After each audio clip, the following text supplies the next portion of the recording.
Hi, Steve here. This is a video showing how to use the retirement staking plan spreadsheet. Now, when you downloaded the spreadsheet, you would have got a password, and that password goes in there so in order to get access. And now we can see that the retirement staking plan logo came up, and what this means is that this is already accepting what we call macros. Now, macros is like a little program inside the spreadsheet that runs and does functions for us. Now, if you were to open your spreadsheet at the moment, this is the intro stage. If you were to open your spreadsheet, okay, once you open your spreadsheet, if you didn't have macros on, then there's several things that won't happen. Like these buttons up here won't work. If I click on lock spreadsheet, we'll see this little pop-up coming up saying that this spreadsheet has now been locked. Now, if your macros is not working, these buttons here will not work, and also you won't get, just unlock it, you won't get that button either. That one button won't come up either if your macros are locked. So just let me show you quickly how you make your Excel macros compatible. Up into File, down into Options, into the Trust Center, click on Trust Center, then over to the macro settings, and then here I've got disable all macros with notification. If it was the first time I was opening that spreadsheet, a little bar at the top would come up saying you must enable macros, and you could click on it. So if you've got one of these other buttons clicked, either the top one or the third one, then the macros you wouldn't get the warning sign and you wouldn't get the macros working. So either click the second option, disable all macros but with notification, or enable all macros. It's not recommended, but if you click that one, then you know that the macros are going to come into play. Okay, so that's how you do it. If you want to see the sequence again, just click on the introduction button at the bottom of the spreadsheet, and there's a photo there showing you the sequence, the steps to get your macros activated.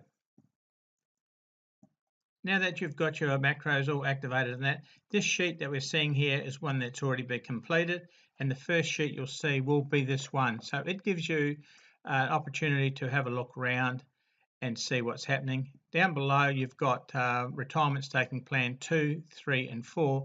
These are additional sheets, and if I click on retirement staking 2, you'll find that it's got very little as far as bets and that put into it. So you can see there it's pretty much a blank form, and that's how, if I clear data, that's pretty much how you want to start your spreadsheet, okay, with nothing in it. Now what you need to know is it's only the green cells that you can put any data in. The rest of the cells are locked and you can't put any data in. So let's start at the very beginning. The first thing would be your initial bank. Put in how much you are going to use as a bank. Say for example you're going to use 1,000, you'd put 1,000 in there. Now the initial stake percentage is at 1%, and this is what Barry says in the original method of staking plan, the retirement staking plan, is to use 1% of your bank only. Okay, so we stick to that. The commission is up to you. If you're betting on the TABs in Australia, New Zealand, South Africa, etc., you would have 0 in there because you're not paying a commission. Or if you're using the bookies, you'd have 0. But if you're using Betfair or other exchanges, then you would put the commission rate that you get. If you're betting in Australia, I'd recommend that you'd probably use 8%, and that would cover all the different commission rates covering the horses. If you're using sports, then you can settle on 5%. So once you've done that, move over to the rounding. Now the rounding, you have yes and no, and the rounding stakes is the rounding of the figure. So the stakes, if I just go over to just switching to the sheet now that's got all the numbers in so I can show you what rounding does. In rounding, you'll notice see all the numbers here in the staking is rounded, all even to the dollar or pound.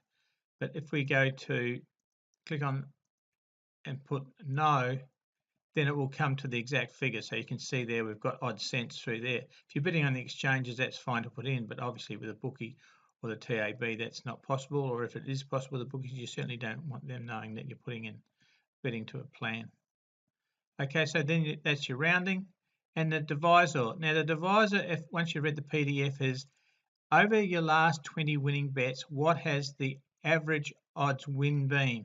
Now we can see here the average odds has been 6, but the divisor must be worked on your past bets. It's no point putting, if you're betting and all your winning bets are say $2.50 and you put a divisor of 6 in there, then it's not going to work if you continue on that way. So with a divisor, it is the average amount, your average winning odds, less your stake. So if you're in decimal earning, your winners are paying $4 or £4, then you take your stake money out, which is $1 or £1. So that would be 3 would be your average winning odds would be 3, and then you multiply that by 2 to give you the divisor, in this case being 6. Now once you start a series, that divisor stays at 6. It doesn't change. Okay, then at the end of 20 winning bets, we've got up here our average win odds. Whatever number is there, that would be what you would work out for your new divisor when you start a new series. You don't start changing the divisors halfway through a series. You wait until you're going to start a new series. And when do you start a new series? Well, you start a new series ideally after you've had 20 wins, because then your average win odds would be up there. So whatever number up there, at the moment it's 6, you would take 1 away, that would make it 5 because you're taking your stake away, times it by 2. That would be our divisor now would become 10 in our next series. In the next series, I mean by starting fresh, you would clear the sheet and you would put your divisor in there of 10, and then you would restart. Okay, and with your bank, your bank would have increased. You might want to run an increased bank. And the last green button to set is this one here. Increase the divisor by 1 after how many losing bets? In Barry's original method, he uses 1, so we suggest you use 1 also. Okay, and then up here we have the charts that follow the profits, and then the banks and the profits here. The blue being the bank and the oranges here being the profits. Now with the bank and the profits, what happens is here is when a profit is made, it's in green, and when we go into negative or start losing money, it goes back to purple. Now when a winner is struck, like in this one here, the bank goes back to the original bank and the profit is siphoned off to the side there. Okay, so the bank will always come and rebalance back at its initial total once it's made a profit.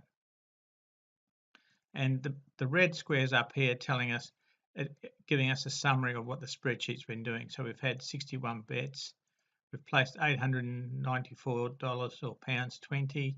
Our winning strike rate is close to 20%. Our overall profit is 259, and we've got a return on investment of 29%.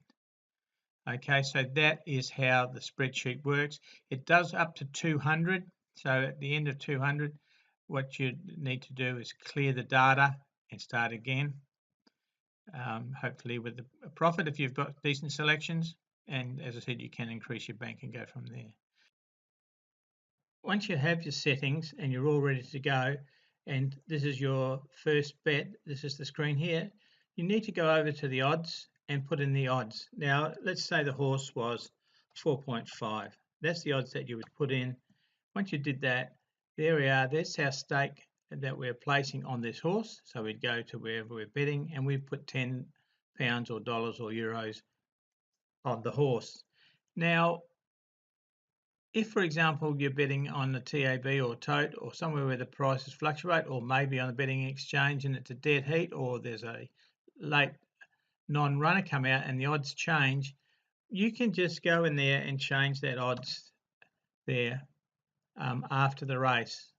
That's not a problem. And then if the horse has won, you just click on that and there's the win symbol there, or you can type 1 in there if you want to.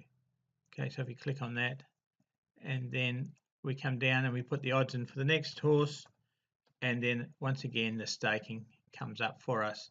So we can put the odds in obviously in order to get the staking amount, but the staking amount is not judged by the odds that we put in. Obviously the winning return is. The staking amount is judged on the divisor formula. So that's why we can change this amount after the race if we need to. If you're using the TAB, obviously you don't know what the firm price is. You just put an odds in there in order to get the line activated. So once you've done that, then you are good to go. So that is how you start a new series off with the retirement staking plan. If you click on the Get Software button, it takes you to where you can purchase a software. Now, software does the same as this, except that it's hosted on a web-based cloud server, and that means that you can access it on your Android phone, your iPhone, your iPad, your Mac computer, wherever you've got internet connection. If you click software and buy the software, you've got the retirement staking plan in your pocket wherever you go. Bit hard to put a Mac in your pocket, but anyway, your Android phones or iPhones, etc. Help will take you to this page showing this video and some written instructions.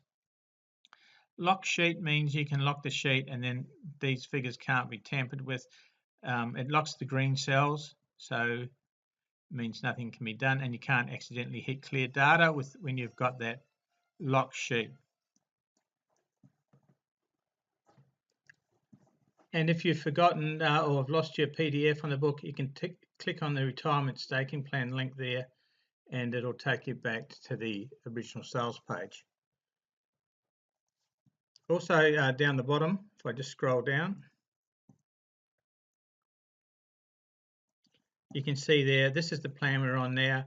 We've got 4 plans there. So you can run different series. You may want one retirement staking plan, for example. You may want to use one for sports. You might want to use one for bookies. So you'd run maybe no commission on that one, and any bets that you have on the bookies, you could run through that one. Or you may want a different country horse racing, or you might want to use dogs. So that's why you can use these different staking plans down the bottom. And here's the intro. The intro here tells you a little bit of what I've just told you, plus it's got the map on how to get macros working on your Excel. Okay, so that's it basically in a nutshell. I suggest that you, when you get the staking plan, go to the one which will have all the figures in there, and you can experiment. If you've got recordings of your bets and that, you can go in there and change the odds and that and see exactly how the retirement staking plan would have gone if you were using the selections that you have used. But keep in mind, once you've got your 20 winners, to have a look at the average odds there and reset a new series and start again, and then you'll know you'll be using accurate data from how your selections actually go. So this is Steve signing off, wishing you all the best with the retirement staking plan. As I said before, this is recognised by a lot of professional punters as probably the best staking method that's out there. So thanks again, and I wish you all the best. Cheers.